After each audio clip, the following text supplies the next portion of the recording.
Hey, what's up guys, aarava here and welcome back to another episode of my F1 2018 career mode, episode number 71 today for the French Grand Prix in Season 4. If you guys did miss the previous one and the Canadian Grand Prix, then be sure to go check that episode out before you see this one, a very dramatic one there with a few DRS failures. Hopefully that won't be the case this weekend at the French Grand Prix circuit. Going into this one then, a bit of a plateau at the top end. You can see Red Bull, Ferrari, McLaren all stay put. Renault with a minor update it seems like, as well as Haas and Toro Rosso continue the upward trajectory. And at this rate, they will overtake Mercedes probably next episode or in the next two episodes if they continue this path of upgrading. So very impressive stuff there from the junior Red Bull outfit. You can see down the bottom, Force India and Sauber still kind of battling away. They're kind of, intertwining a little bit in the last couple episodes, but Force India streaking ahead, and then Williams still nowhere to be seen at the bottom end. But let's get straight into this then for our Q1 lap time, and hopefully, well, you can clearly see no issues for us with any DRS failures. So we're going to come through on the end of our first flying lap then and set that time without any issues. The only issue being it was a little bit slow on that first run, so we'll filled up enough fuel to go again, and so we'll just do another lap consecutively there, one after the other, and try and see if we can get through it into Q2. And then for the first time in a while, I don't think we've tried this strategy up until, I think we tried it in Season 2 maybe, it didn't work exactly, but I'm going to try and qualify in Q2 on the super soft tyres, because remember, at the French Grand Prix, you can just about pull off a one-stop if you go super soft to soft tyre. Technically, you maybe are able to pull off a one-stop ultra to soft tyres, but it's a more comfortable one-stop doing super to softs, and so that's what I want to try and set up here in the Ferrari car. We haven't had the speed to do it here and there in previous seasons, but I think the Ferrari car, if from the initial standings there in Q1, although the lap time maybe wasn't there straight away, I felt very comfy around the lap, and the Ferrari car seemed to be sticking really well, especially through Sector 3, had some good speed through those corners, so I think we can maybe just about make it through. Maybe on like right on the edge we'll make it through. And so as we go across the line, I actually end up being fastest in that session at the moment that we went across the line. Eventually, obviously, people set fast lap times, but we do make it into the top 10 shootout on the super soft tyres. So we will have a really good starting tyre for the race ahead, and we're into the top 10 shootout. So now we can go back onto the soft tyres and just go away. Although, saying that, there was some indication of some rain maybe in this race on Sunday on the radar right at the beginning, but that's sometimes been wrong, so we'll see. So I might have just set up a really good dry strategy, otherwise it might just be thrown out the window with the wet conditions, but either way we just concentrate on going as fast as we can now in this Q3 run on, well, I've got 3 sets of ultras to burn if I want to, because I got through on the same set in Q1 and I've used this set of supers in Q2, so very unlike me, I've got too many tyres left over in Q3 to use. And so we're going to swing left to right through the last corner then of the lap and see what this lap time is going to be. Obviously everyone else has set a lap time, it seems like, already in this session, so I'm a little bit lower down, but across the line then for our lap, and it's actually the fastest lap of the session so far at the time of setting it. But then eventually by the end of this session we move down to P5, ahead though of Kimi Raikkonen. So happy to have qualified my teammate. You can see it's very Noah's Ark there in the top 6, 2x2. The 2 Red Bulls lock out the front row. No surprise really with the Red Bull pace as of late in the previous episodes, but Renault right up there, P3 and P4, so very impressive stuff for them, and obviously worrying for us that the car still isn't there to beat the Renault on pure pace anymore still, so we do have to bring more upgrades in the European season. Obviously brought some little updates to the Canadian Grand Prix, but need to do some more work potentially after this race or the next one or so, but at least I beat Kimi, so for me personally that's good enough. And so let's just get into Sunday. There might be some rain though, so that might be an entire spanner in the works, and might just throw out the entire form book here, and so it could mean we either gain big or lose big time, but let's just see. Welcome to Le Castellet as we return from across the Atlantic for the 2018 French Grand Prix. The last time Formula 1 cars raced at the Circuit Paul Ricard, Alain Prost took Ferrari's 100th Grand Prix victory and the 42nd of his own illustrious career. That was 28 years ago, when half of the drivers on the grid today had yet to be born. And how, I wonder, will that legacy continue in the modern era? We have 15 corners here at the Circuit Paul Ricard, 6 to the left and 9 to the right. The rain is coming down and making for a slippery racing surface, but luckily there is plenty of runoff available, and hopefully we'll be able to avoid bringing out a safety car during today's Grand Prix.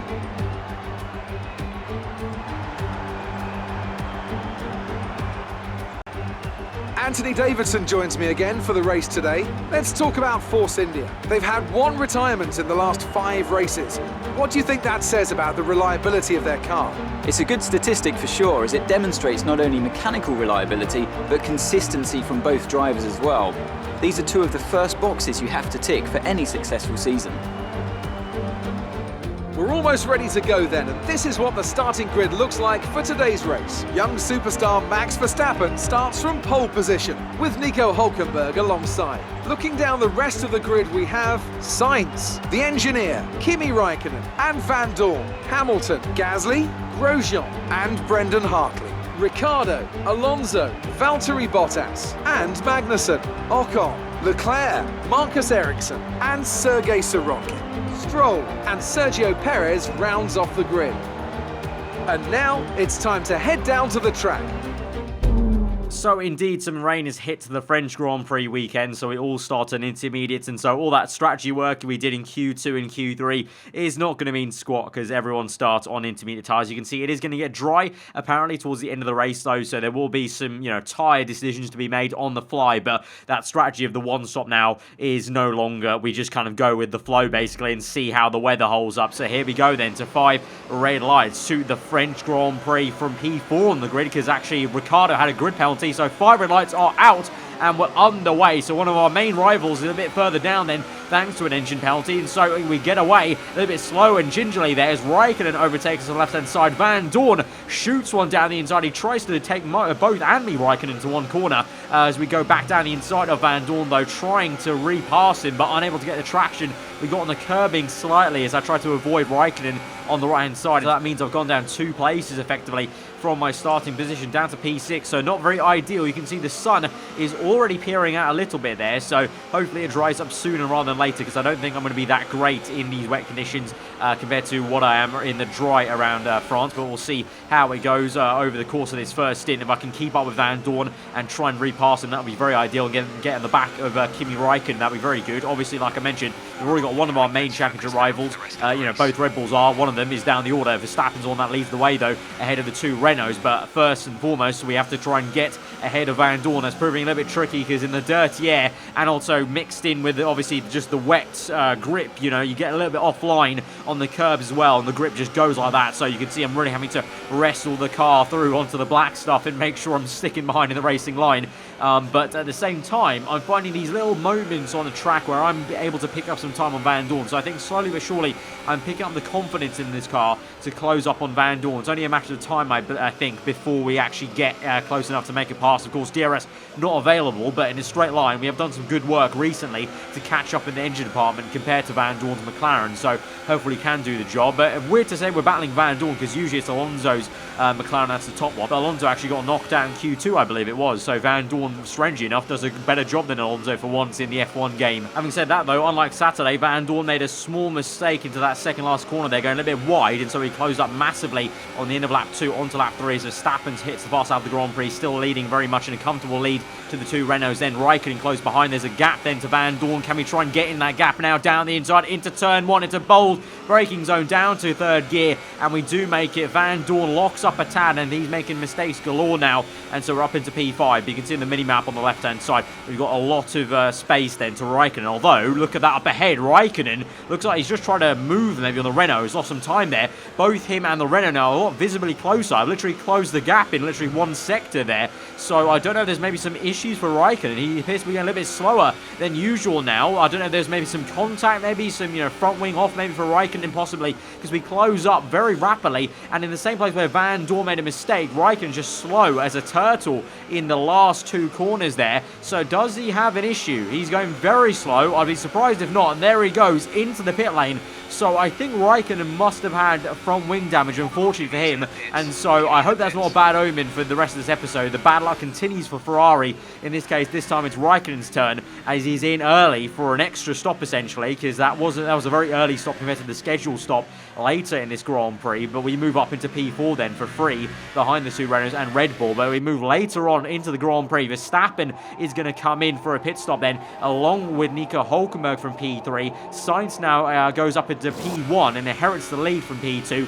We're going to continue on. Right now it's lap 10. So this was where the default strategy said we should pit in for another set of inters, but I think it's not really time for it because my engineer's been saying the rain has been stopping, but it's not yet time to turn over to slicks. So I feel like maybe within a lap or two, it's going to be time for slicks potentially, and that's exactly what Carlos Sainz is maybe thinking as me and him continue on in 1 and 2. You can see now I've got a change of strategy icon there, and that's the exact moment I hit some major issues there in the car. You can see having to go completely opposite lock to control the car. Sector 3 is way too dry. We do the biggest drift I think I've ever done in an F1 car in a race scenario in career mode there, and we catch it and remain on track just about in P2. We're going to come in, so it is time for the dry tyres. So just literally that was less than a lap really since Verstappen and Hülkenberg came in, and it's time for slicks. So I'm happy I listened to my engineers in terms of, you know, listen carefully to them saying it's maybe time for slicks a little bit later on, and the same thing for Sainz. So me and Carlos Sainz have really gained quite a bit. Kind of fitting, the two former My Driver rivals have gained the most here, and now we're going to be 1 and 2 in this Grand Prix, because obviously Verstappen and Hülkenberg essentially made an extra pit stop, so they've just shot themselves in the foot there. So we got a little bit lucky there, so kind of counteracts the bad luck Raikkonen got. And so we are now going to be in a legitimate P2 now in this Grand Prix. Although, I only have one little slight worry with this plan at the moment, is that we're on ultra soft tyres, Sainz is on supers, the same for Van Dorn behind us. I just accepted what the strategy my engineer gave me, but I'm not completely sure what everyone else is doing. If they go to the end on super softs, and I have to pit again for another set of ultras, Ferrari have completely messed up this strategy and kind of, you know, pulled a Ferrari almost in the game in a way. I just listened to my engineer and came in for whatever he gave me. So I'm going to have to trust him and trust the team, and we'll have to check in later to see what's happening. But meanwhile, we've got some fighting between Brendan Hartley and Stoffel Van Dorn for P3 in this Grand Prix. A brilliant scrap, actually, as the two go wheel to wheel on the exit of turn 2 down the hill at the end of sector 1. Van Dorn on the left, Hartley on the right to the inside for the next right, and then left, and it's just going to be Hartley. Is he going to make it stick on the next right-hander, the kind of hairpin almost, before you kind of have this double right king slingshot onto the back straight, and Hartley does get that, and he's up into P3 in the Toro Rosso. Very nicely done, but Van Dorn's going to come back at him. Remember, the McLaren, the best engine on the grid, and he's got this straight line speed. Down the inside he goes. Will they make some contact there? I think there might have been, and Hartley with a big defensive drive, and these two fighting so hard is going to invite Daniel Ricciardo then to come back into this. So Ricciardo, remember, was the second Red Bull, the one that was down in P9 at the very start of this Grand Prix with the grid penalty, and now he's the lead Red Bull car, trying to overtake Hartley now on the outside, but the junior Toro Rosso car there is able to defend for now the more senior team. So that's going to be a bit of a worry maybe for Christian Horner on the pit wall. They might be looking down the pit wall looking for the Toro Rosso. The Toro Rosso guys kind of wondering what on earth their drivers are doing holding up their main championship winning team. But at the moment, Hartley, to be fair, he's going for a move now on Van Dorn. So Hartley does have the pace, although he's locked up there, and so Ricciardo will swing through, and looks like at the end of it Ricciardo will actually get up the order and overtake the Kiwi man after a lock up there for Brendan Hartley. So Ricciardo now can chase after Van Dorn for P3 in this Grand Prix, and eventually I think he will get it because the Red Bull car obviously is the best car on the grid, and Van Dorn locks up and actually doesn't even to make a good move. Van Dorn is just pressurized into a mistake there, and now he's under pressure from Nico Hülkenberg. Toro Rosso seems to have already pit for a pit stop there, so that might be quite good news for us. If Hartley's pit, he was on super soft, so that might allude to everyone, including Carlos Sainz, might be pitting as well. So that might just, you know, dampen my worries about Ferrari throwing away my strategy there if they all pit again. But for now, we watch Hülkenberg, the second Renault, around the outside, lock up on the left front tyre, but he's still going to try and make the move stick there. The much improved Renault Works team battling the McLaren Renault, and Hülkenberg will be to the inside of the flat right-hander Yuji in qualifying there. Will he make this work? Who's got the bigger balls? Hülkenberg to the inside. Really lovely camera shot there, and the German, I think, is going to get this if he just squeezes out Van Dorn. Yes, he does, and he's up into what will be effectively for now P4 in this Grand Prix, but obviously pit stops have to be made, including one for Carlos Sainz. There you go. So that's going to be very good news for me, because I'm going to be coming in for ultra soft tyres eventually, but I'm actually going to continue on for one more lap here. So I don't know why Sainz feels the need to come in this early, trying to maybe get an undercut, but I don't know if the undercut's that powerful around France really. My tyres are feeling pretty okay at the moment, and so I'll be able to do an even split of two sets of ultras, and so compared to to everyone else on the grid who have gone to supers already, I'll be on faster compound tyres for every single lap pretty much of this dry stint of the race. So we're going to call into box this lap.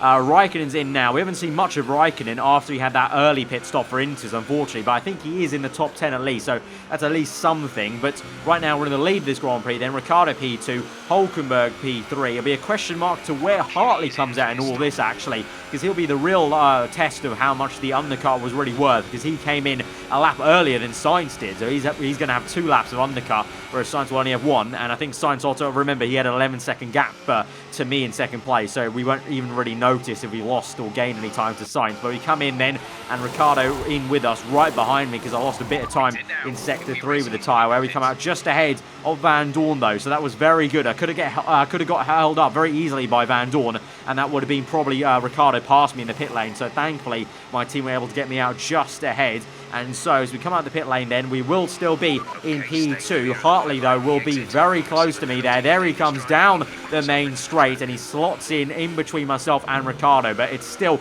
Carlos Sainz that leads the way by about 10 seconds to myself on soft tyres, then second place to myself on ultra soft tyres. Then you got Hartley on soft tyres in third place. Ricciardo is next, then it's going to be Nico Hulkenberg, followed by I think the likes of the Haas, McLaren, and also the Mercedes car of Hamilton doing pretty okay in this Grand Prix. And then also Kimi is going to be right on the tail end of the kind of top end there as well, so he'll get a few points, but you can also see how far down the order Verstappen has been basically, and also Hulkenberg really, because remember they were P3 and 4, but now they're down in I think P7 and P8, so really bad strategy for them to come in early for that intermediate pit stop in the first stint. Well, now lap 23, we've got full course yellows behind me in the chicane, and the full safety car is going to be deployed with only 4 laps to go in this Grand Prix. There were 10 seconds or even more, 11 seconds to Carlos Sainz for me, so the race was pretty much done and over in my opinion. But now the safety car coming out, it's opened up the Grand Prix because we'll all bunch up, and so we now might have a very good chance at making a last-ditch effort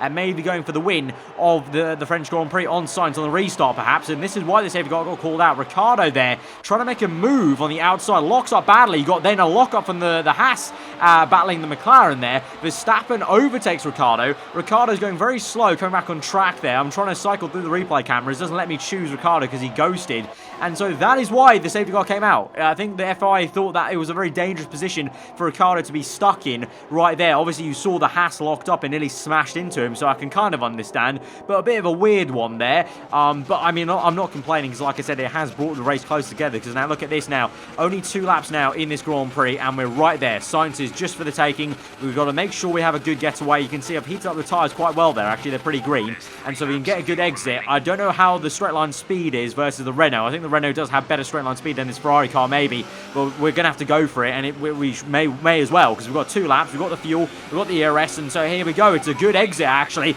and it's probably one of my best starts from a safety car there as I waltz away from Hartley, so we're not being pressurized for once off a safety car in P2, and now I can try and just put the pedal to the metal down and try and chase after Carlos Sainz then for first place in this Grand Prix if I can help it, with 2 laps remaining as we go to this aerial camera there. So it's a fight for P1 between myself and Sainz, and also a fight for P3 actually behind me between Hulkenberg and Brennan Hartley as well. So Hulkenberg gets a good getaway off the restart, is right up the back of Hartley, and so might have a good run on the back straight there. Obviously Ricciardo was there, but he's now down the order after that lock-up, an unfortunate lock-up, so that's really good actually for us. I only just realised both Red Bulls are a little bit down the order now, and so that's going to be a bit of good luck coming back to us after 3 episodes of bad luck, like I mentioned at the very start of the episode. But here we go now, a battle between Hulkenberg and Hartley, although it's not much of a battle actually, it's just an easy overtake for Hulkenberg. He waltzes past with that good straight line speed of the Renault these days, and so he's up into P3, so it's a Renault 1-3, but we're going to try and make it a Renault 2-3 if I can help it. As we move on to the last lap of the Grand Prix, within 1 second of Carlos Sainz, but no DRS, because it takes 2 laps for the DRS to be reactivated even after a safety car,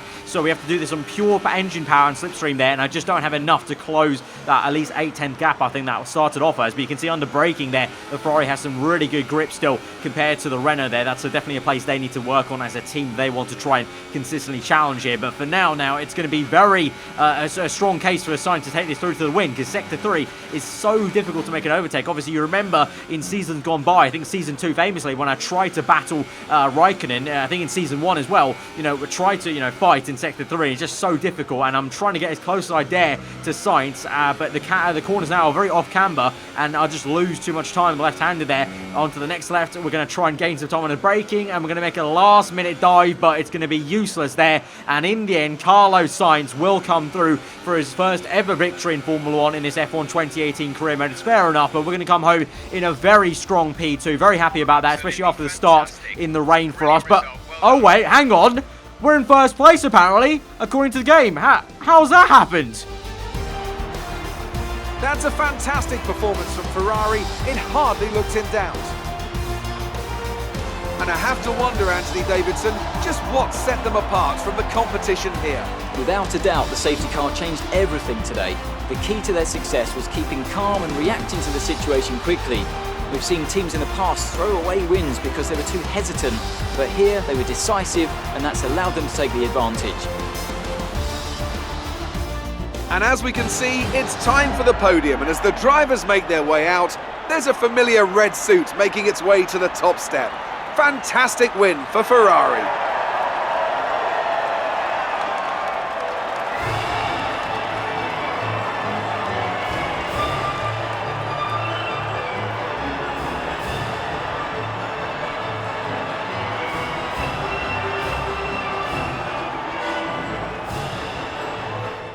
It's a controversial penalty for Carlos Sainz, a 10-second penalty, and of course, because everyone was so bunched up because of the safety car, 10 seconds was huge at the end of that Grand Prix. He moves down from 1st to 9th place. If there was no safety car and he had that penalty, that would have been him winning by 1 second, because he was ahead of me by 11 seconds. So that is so harsh for the Spaniard there, robbed of his first victory in Formula 1, and once again, a French GP. Like Season 3, I'm gifted a win here. I'm not complaining, but I'm just very, very flummoxed and surprised there. And so we get up into 2nd place of the Drivers' Championship.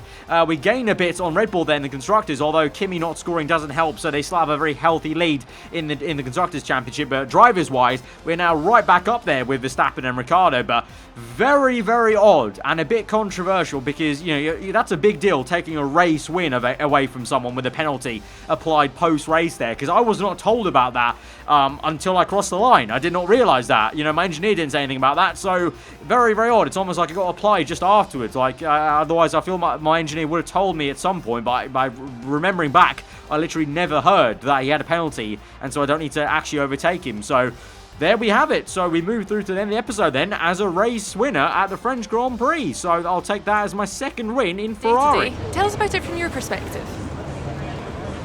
You took the top points today.